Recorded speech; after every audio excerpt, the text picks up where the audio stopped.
bakunzi bacu muraho, twizere ko mumeze neza kandi nibyo tubifuriza. Ihananuka ry'ubukungu mu mateka mu kinyejana gishize cya 20 n'iki turimo. Nkuko bisanzwe iyi si dutuye iyihuye n'ibibazo bikomeye nk'ibiza, ibyorezo, intambara, gukomeza amategeko cyane, ingamba ziremereye zo kurinda umutekano n'ubusugire bw'ibihugu, amategeko akakaye cyane ku bijyanye n'ubukungu, kwirara n'ibihano. Ibi byose ntibisigana n'ingaruka z'ubukungu rimwe na rimwe zituruka ku gice kimwe cy'isi bikarangira zikwiye hose. Hari n'igihe biteye ihananuka ry'ubukungu ku gihugu, ku mugabane cyangwa se ku isi hose. Nyuma gato ya COVID-19 yayogoje isi, tariki 24 Gashyantare mwaka wa 2022 hadutse n'intambara, Uburusiya butera Ukraine. Ese birasiga iki ku bijyanye n'ubukungu bw'isi? Iki kibazo ndakeka nta muntu n'umwe utakibaza, gusa igisubizo kirazwi ni ihananuka ry'ubukungu mu rwego rw'isi, ari byo bita crise economique cyangwa se recession. Ese hari ibimenyetso byayo mwatangiye kubona? Niba hari ibyo wabonye byandika hasi muri comments. Ihananuka ry'ubukungu cyangwa se financial crisis ni iki? Ni ihungabana ry'ubukungu rigaragazwa n'igabanuka ndetse n'ibura ry'amafaranga, ntibibe ku rwego rw'umuntu ku giti cye gusa, ugasanga biri ku rwego rw'igihugu, urw'umugabane cyangwa se urw'isi.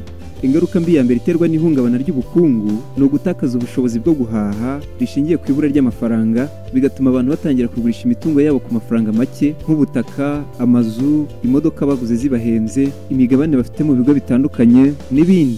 Ibyo byose bakabikora mu rwego rwo kwirwanaho kugira ngo babashe gusunika iminsi. Ukugwa k'ubukungu gukunze kugaragazwa n'itakaza agaciro k'ifaranga cyangwa se kuzamuka gukabije kw'ibiciro by'ibicuruzwa, ntibibe ku bintu bimwe na bimwe ahubwo bikaba ku bintu hafi ya byose, bigatuma umuguzi atakaza ubushobozi bwo guhaha nk'uko byari bisanzwe. Hari ibiganiro twakoze mu kwezi gushize tuvuga ku bihano byafatiwe Uburusiya ku ntambara bwashoje kuri Ukraine. Twanavuze no ku ngaruka bizagira, kandi twasanze ko n'ihananuka ry'ubukungu mu rwego rw'isi ririmo. Mu nyemerere rero uyu munsi turebere hamwe kandi tunavuge ku mpamvu 10 zitera ihananuka ry'ubukungu. Ese waba uri mushya kuri uru rubuga? Niba uri mushya kandi ukaba ukunda ibiganiro nk'ibi, reba ku ibara ry'umutuku hasi ukore subscribe, ukande no kukazogera kugira ngo bijye bikugeraho mu ba mbere, kandi ntugende udakoze like. Twagiye. Impamvu 10 zitera ihananuka ry'ubukungu cyangwa se crise economique nizi zikurikira. Iya mbere ni ibyorezo n'ibiza. Akenshi ibyorezo n'ibiza bitera bidateguje, kandi bikaza ibihugu byarakoze ishoramari ritandukanye, akenshi bifite n'imishinga migari byakozemo ishoramari. Mu ngamba zifatwa mu kwirinda ibyo byorezo, habigiye bibaye ngombwa ko iyo mishinga ihagarara. Ingamba zo kwirinda ibyorezo ntizisigana no guhomba. Byaba ibyorezo mpuzamahanga nka COVID-19 ari byo bita pandemi, ho bikaba ibindi. Mwaba mwibuka igihe isi yagiye muri total lockdown?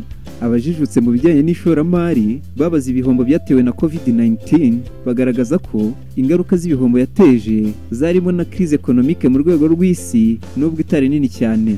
Iryo hungabana ry'ubukungu rikaba ryari kongera ubukana kuva mu mwaka wa 2022 kugeza nibura mu mwaka wa 2025, ahanini bishingiye ku kurwana no gusana ubukungu bw'ibihugu. Iyi ngingo ntitwayisoza tutavuze no kubiza, kuko nabyo bishegesha ubukungu bw'ibihugu, bikaba byanagira ingaruka z'ubukungu zikomeye mu rwego rw'isi. Mwaba mwibuka tsunami yabaye mu kwezi k'Ukuboza mu mwaka wa 2004?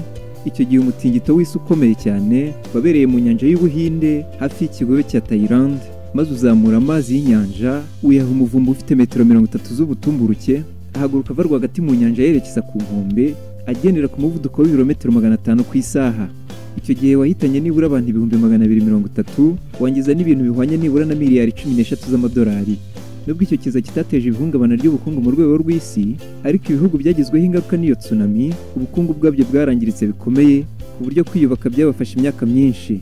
Muri byo twavuga nka Thailand, Ubuhinde, Sri Lanka, Indonesia, Maldives n'ibindi. Ikintu cya kabiri mu bitera ihananuka ry'ubukungu ni intambara.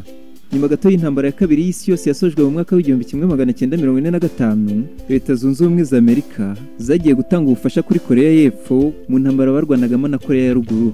Iyo ntambara yatangiye mu mwaka wa 1950, isozwa mu mwaka wa 1953. Ari uruhare Leta Zunze Ubumwe za Amerika zagize mu ntambara ya kabiri y'isi yose, ndetse no muri iyo ntambara y'Abanyakoreya, byatumye igira ihungabana ry'ubukungu, bituma mu mwaka wa 1953 muri Leta Zunze Ubumwe za Amerika haba crise economique. Urugero rwa kabiri ni oil crisis. Ese iyo yaje ite? Mu mwaka wa 1973 ibihugu by'Abarabu harimo Saudi Arabia, Egypt, Syria n'ibindi byari bibishyigikiye byashoje intambara byise Yom Kippur cyangwa se intambara ntagatifu kuri Israel.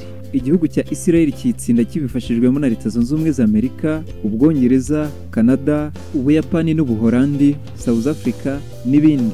Icyo gihe Saudi Arabia niyo yari iyoboye umuryango uhuza ibihugu by'Abarabu bicuruza peterole, ariwo witwaga Organization of Arab Petroleum Exporting Countries. Ikimara gutsindwa iyo ntambara yahise isaba ko uwo muryango uhagarika ubucuruzi n'ibihugu byafashije Israel muri iyo ntambara. Icyo gihe igiciro cya peteroli cyahise kikuba 3 mu kwezi kumwe. Ibyo ntibyagize ingaruka z'ubukungu ku bihugu byafatiwe ambargo gusa, n'ibindi bihugu byose byo ku isi zabigezeho bihindura byinshi mu bukungu na politike byabyo. Akaba ariyo mpamvu bahise intwaro y'amavuta ku Barabu cyangwa se oil weapon. Ese muri iyi minsi ko Uburusiya buhanganye na Ukraine, ibihano by'ubukungu bafatiye Uburusiya bakaba bavuga ko bidakora kubera ko bitageze kuri peteroli na gaze by'Uburusiya, kuko nta peteroli na gaze by'Uburusiya ubukungu bw'Uburayi bugahita bubarizwa mu manga. Ese Uburusiya buri gukoresha gas and oil weapon? Tubwire uko byumva hasi muri comments. Ikintu cya gatatu gitera ihananuka ry'ubukungu ni ugutakaza icyizere mu bijyanye n'ubukungu n'ishoramari. Ibi ahanini bishingiye kuri politike y'igihugu ndetse n'iy'isi ku bijyanye n'ubukungu n'ishoramari. Urugero, niba igihugu runaka gifatiwe ibihano mpuzamahanga biturutse ku myitwarire yacyo cyangwa se bigaterwa n'iyangirika rya diplomasi hagati yacyo n'ibyagifatiye ibihano, bituma abantu benshi bifata cyangwa se bikabasaba gushishoza cyane ku bijyanye no kugikoramo ishoramari. Hano Uburusiya ni urugero rwiza, kuko nyuma yo gushoza intambara kuri Ukraine bwafatiwe ibihano by'ubukungu bigera ku 5,000, bituma sosiyete z'ubucuruzi zikomeye zirenga 1,000 zakoreraga mu Burusiya zifunga imiryango. Si ibyo gusa, imitungo n'amafaranga by'Abarusiya bibarizwa hanze y'Uburusiya biri cyane cyane ku mugabane w'Uburayi, muri Leta Zunze Ubumwe za Amerika, Australia, Ubuyapani na Canada byarafatiriwe. Ibi byakurikiwe n'uko hari abantu benshi bifashe ku bijyanye no gukora ishoramari mu masoko y'imari n'imigabane mu bigo ibyo ari byo byose ku isi, bitewe no kwikanga ihananuka ry'ubukungu. Uku kwikanga byonyine ni igisobanuro gihagije ku ihananuka ry'ubukungu mu rwego rw'isi, kuko hari na benshi bagurisha imigabane yabo bagakuramo hakiri kare kabo karengera agaciro k'imigabane kataragwa, ibigo by'ishoramari bitandukanye bigatangira kubura amafaranga yo gukoresha. Ikintu cya kane gitera crise economique mu rwego rw'isi ni ihananuka ry'agaciro k'imigabane ku masoko y'imari n'imigabane. Abantu turi ibiremwa bigira amarangamutima kandi bikoperana. Ikindi, rimwe na rimwe tugira kwibeshya gukabije, ariyo mpamvu umuntu umwe ashobora guteza ibyago bikomeye kandi wenda atabigambiriye. Urugero, nko ku masoko y'imari n'imigabane, iyo umubare muto w'abantu bafite imigabane myinshi mu bigo runaka, iyo bayigurishije nubwo batavuga impamvu bibateye, akenshi n'abandi rubanda nyamwinshi bahita bakurikiraho, bigakurikirwa n'itakaza agaciro k'imigabane. Iyo byongeyeho impuha z'ishoramari rishya rigezweho, iz'ibyorezo bigiye kwaduka, iz'intambara n'ibindi, ntibitana n'isenyuka rya bizinesi zitandukanye. Urugero rwiza twatanga ni ihananuka ry'ubukungu ryabaye mu mwaka w'1929 ryiswe Wall Street Crash. Ibi byagenze bite? Nyuma gato y'intambara ya mbere y'isi yose, mu mwaka w'1919 inganda zo mu bihugu by'iburengerazuba bw'isi, ndavuga i Burayi, Canada na Leta Zunze Ubumwe za Amerika, zarongeye ziriyubaka. Abari bakeneye ibicuruzwa bikorerwa mu nganda bari benshi cyane, ahanini bitewe n'uko inganda nyinshi zari zarasenyutse mu ntambara ya mbere y'isi yose. Muri icyo gihe zakeneye amafaranga menshi, kandi nta handi zari kuyakura atari ukujya ku masoko y'imari n'imigabane. Muri icyo gihe waguraga imigabane yabonaga inyungu nyinshi. Birumvikana ko n'ubwitabire bwabaye bwinshi cyane, n'abaguraga imigabane myinshi baba bakiri karahava. Ibyo ntibyatanye na speculation cyangwa se ibihuha ku bijyanye na stocks. Abantu benshi ntibatekereza ko iyi business ishobora kuzagwa. Impamvu nuko guhera mu mwaka w'1927 kugeza mu mwaka w'1929 ibicuruzwa inganda zashyiraga ku isoko n'ibikomoka ku buhinzi byatangiye kuba byinshi cyane, haba icyo bise flooding market. Nk'ibisanzwe y'ibicuruzwa bibaye byinshi ku isoko, ibiciro byabyo birahananuka, ari abahinzi ndetse n'inganda batangira guhomba. Bidatinze mu kwezi kwa 9 n'ukwezi kwa 10 mu mwaka w'1929 abari bafite imigabane mu bigo bitandukanye batangira kuyigurisha. Mu gihe cy'ukwezi kumwe abagera kuri 60% bari bamaze kugurisha imigabane yabo. Nko ku itariki 29 z'ukwezi kwa 10 mu mwaka w'1929, icyo gihe ari ku munsi wa kabiri w'icyumweru, muri The New York Stock Exchange imigabane miliyoni 16 yaragurishijwe mu munsi umwe ku gaciro katageze nibura kuri 1/2 by'agaciro umugabane wahoranye. The New York Stock Exchange yahombye amamiliyari menshi y'amadolari, bituma uwo munsi bawita The Black Tuesday, na n'ubu urazwi mu mateka. Muri iyo minsi abantu benshi babaga batonze imirongo imbere y'ibigo, ndavuga ibyo bakozemo ishoramari kugira ngo basubizwe amafaranga yabo. Guhera mu mpera z'uwo mwaka The Wall Street Crash biratangiye. Ibyagarukiye New York gusa no ku isi yose iyi crise economique yarahageze. Ikintu cya gatanu gishobora gutera financial recession ni inguzanyo nyinshi bikabije zifite inyungu iri hejuru.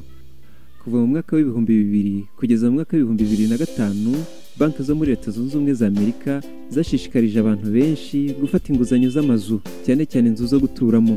Izo banki zifatanyije n'ibigo by'ishoramari mu bwubatsi bw'amazu bafashije abantu kwitabira iyo nguzanyo, ibyo bigo by'ubwubatsi bikabishingira.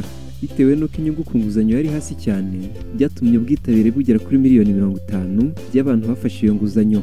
Nyuma yo gutanga izo nguzanyo, abenshi mu bazihawe bananiwe kwishyura ku gihe. Ibyo bituma banki nyinshi zitangira kubura amafaranga. Ingaruka z'ibi zigaragaje cyane mu mwaka w'ibihumbi 2007 ndetse no mu mwaka w'ibihumbi 2008, bikaba byaratumye iki nacyo kibarwa mu gihe gikomeye isi yahuye na crise economique. Ikintu cya gatandatu ni ihananuka ry'ibiciro by'amazu, ubutaka n'indi mitungo itimukanwa.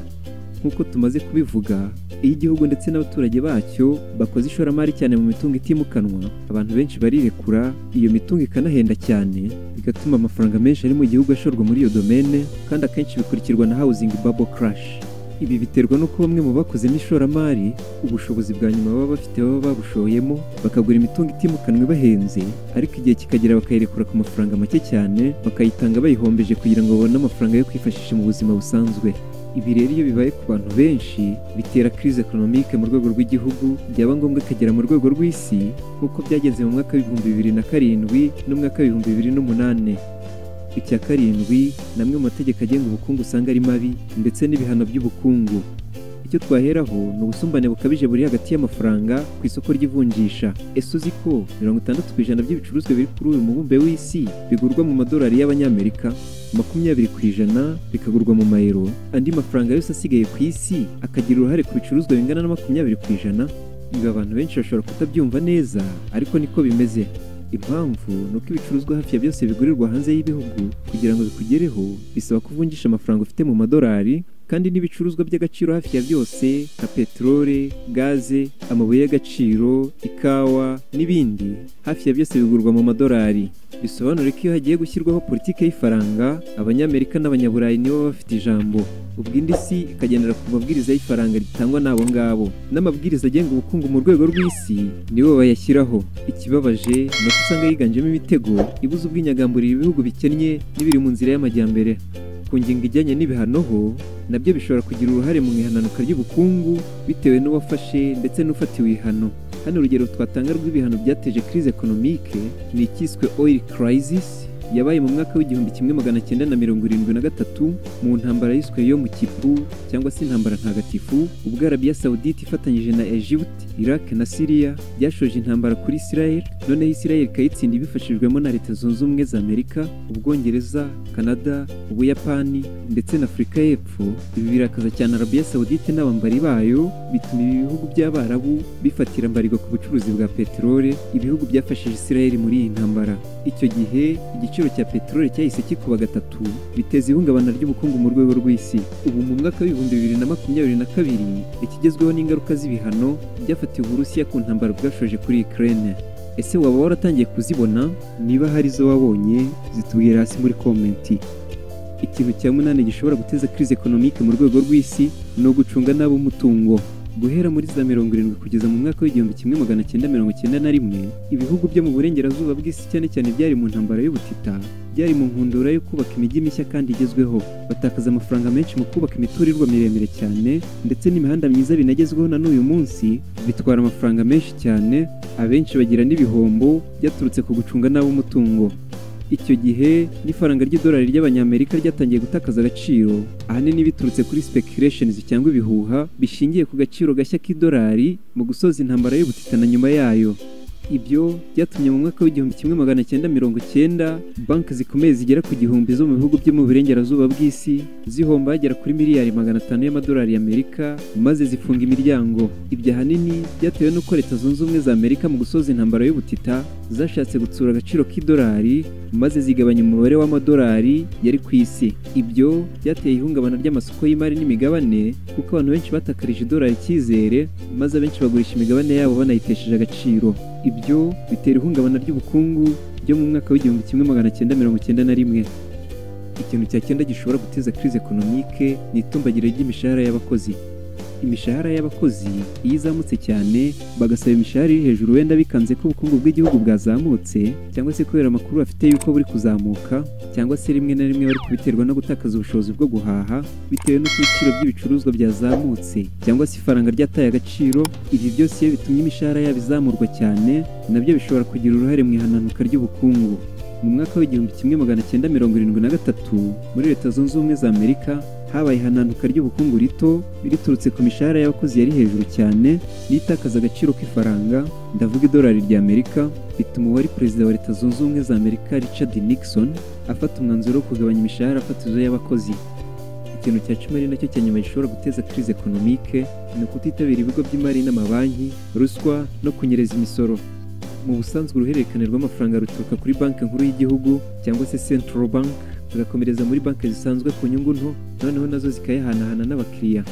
Ni muri ubwo buryo abaka inguzanyo bayabona nabo bakayishyura bongereyeho inyungu igereranyije. Uru ruhererekane iyo rumeze neza nta bura ry'amafaranga ribaho mu gihugu. Ibyo bigatuma hahangwa akazi kenshi, ubushomeri bukagabanuka n'imisoro ikaboneka. Ariko iyo bitagenze gutya amafaranga arabura cyangwa se ugasanga ari ku bantu bamwe na bamwe. Tugiye kuri ruswa yo ibihugu byamunzwe nayo nubwo utapfa kumenya ko bifite crise economique usanga n'iterambere ryabyo rigoye cyane. Kubijyanye n'inyerezwa ry'imisoro ndetse n'imitungo y'ibihugu, abashakashatsi mu by'ubukungu bagaragaza ko nibura miliyari 500 z'amadolari zinyerezwa buri mwaka, zinyerezwa n'ibifi binini ziva mu bihugu byabo zikaruhukira muri paradis fiscaux. Ayo mafaranga angana n'umusaruro mbumbe w'ibihugu bigize East African Community mu gihe cy'imyaka 2 ari by'u Rwanda, Uganda, Repubulika Iharanira Demokarasi ya Congo, Tanzania, Burundi, South Sudan na Kenya. Ibitera ihananuka ry'ubukungu bw'isi ni byinshi, ariko uyu munsi nibi twabashije kubakusanyiriza. Niba nawe hari ibintu uzi wabyandika hasi muri comment. Ese ibihe turimo by'intambara y'Uburusiya na Ukraine hari crise economique biri gutera uri kubona? Niba ihari nayo yitwandikira hasi muri comments. Twishimiye cyane kubana nawe muri iki kiganiro. Niba cyakuryoheye kora like, niba na hari undi cyafasha ukoreshe ikimusangize, kandi niba uri mushya ukore subscribe kugira ngo ibiganiro nk'ibi bijye bikugeraho mu ba mbere. Hari n'ibindi biganiro tugusiye kuri end screen kandi nabyo byakuryohera. Murakoze cyane kubana natwe, Imana ibarinde naho ubutaha.